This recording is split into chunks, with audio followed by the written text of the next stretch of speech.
Thank you, Representative Coomer. Good afternoon, everyone. To Congressman Phil Gingrey, who represents you so well in Washington, D.C. Thank you, sir, for your service.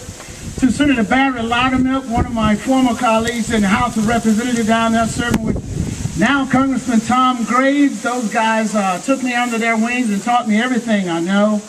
To Representative Coomer now, the governor's floor leader, thank you so much. And to Trey Keller, who's having to leave, best of luck to you, sir. To Fred Kittle, my good friend who's running for school board there. Go down there and educate the Bartow County School Board on what's right. And to the commissioner here, thank you so much, Commissioner Taylor, I believe his name is.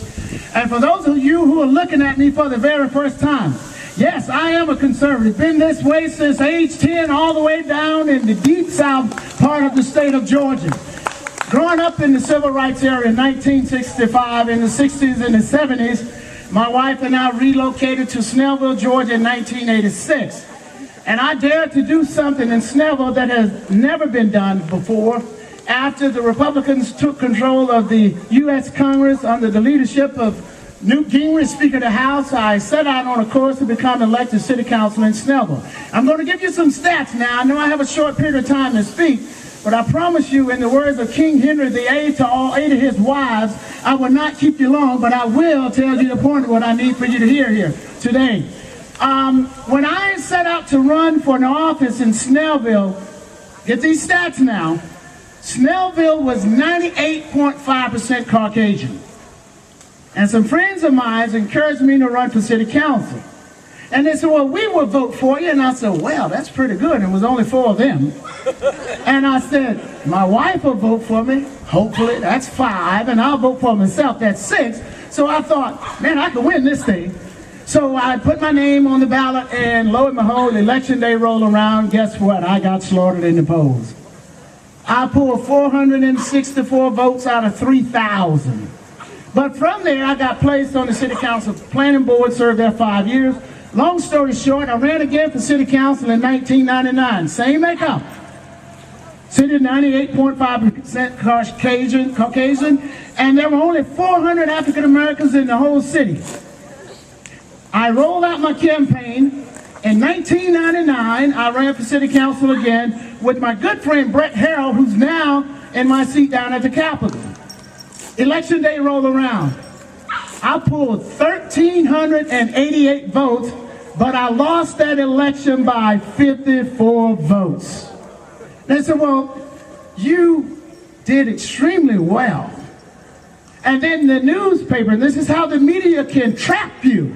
Listen to these elected officials, listen to this. And they said, well, don't you think your civil rights were violated? Don't you think they discriminated against you? And my wife and I went into consultation, and we were talking. And I told the media, I'll get back with you with my response.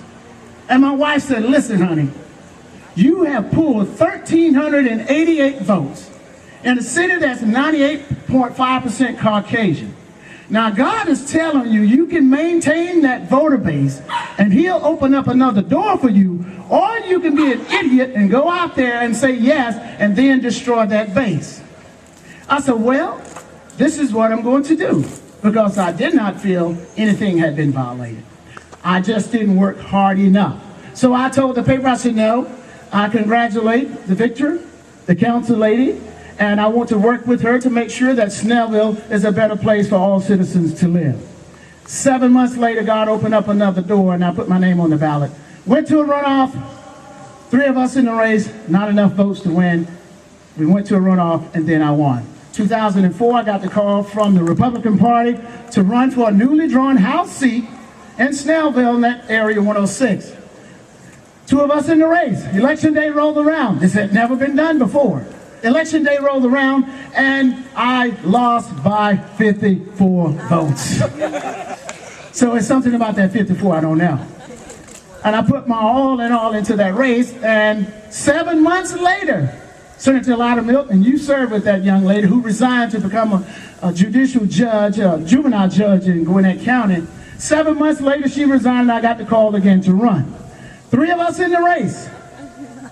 Election day rolled around. Guess what happened? I had the most votes, but I had to go to a runoff. So on September the 5th, 2005, I won that race to become the first black conservative to win a contested race in the state of Georgia in 150 years.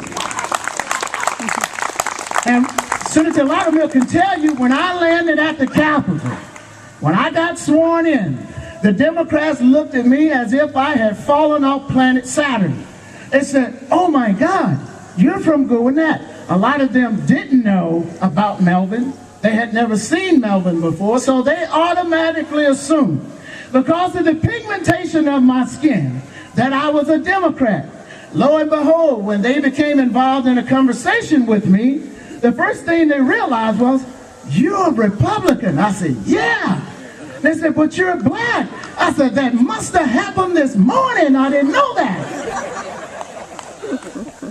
I am proud to wear the stripes of the Conservatives and the Republican Party for the state of Georgia. And I stand here today in Bartow County to let you know that this is a new day in America. We all don't think like Jesse Jackson and Al Sharpton.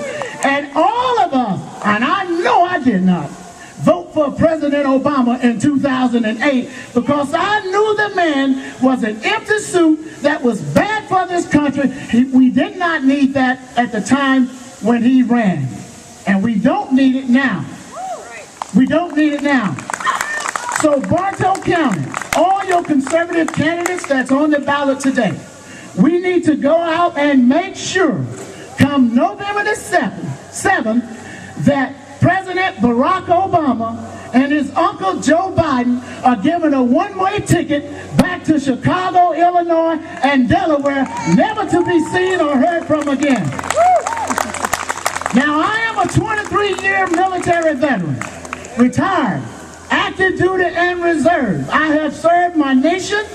I have worn that uniform, and I have stood ready to defend the very principles that we enjoy in this great nation: life, liberty, and the pursuit of happiness. How dare you, Mr. President, do what you have done in the last 3 years to destroy the very foundation of this nation that our forefathers penned in this great Constitution of the United States of America. In 2008, you said, "Yes, we can." And we stand here in Bartow County in 2012 to tell you, no, you will not destroy the greatest nation on the face of the earth. You will not do it. I am passionate about my state. I am passionate about my country. Now, here's a little side note for those of you who think, well, all African Americans are going to vote for this man. In order to get to my office where I am, I'm going to paint a picture here. I was coming right in front of Grady Hospital on a Monday morning. If you've ever been downtown Atlanta in front of Grady, you know it is very, very crowded. Cars and people going everywhere. And as I got closer to the parking deck, I saw this Ford Taurus coming out of the parking deck, and every conceivable place on that car was covered with bumper stickers, political bumper stickers. Obama lied.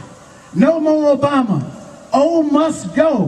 Whatever that person could find to put on a bumper sticker, it was on there. Every inch of that vehicle was covered except the windows. I said, "Oh my God, who is driving that vehicle?" I could not see. But the closer I got to the vehicle, the driver pulled out in front of me. Guess what?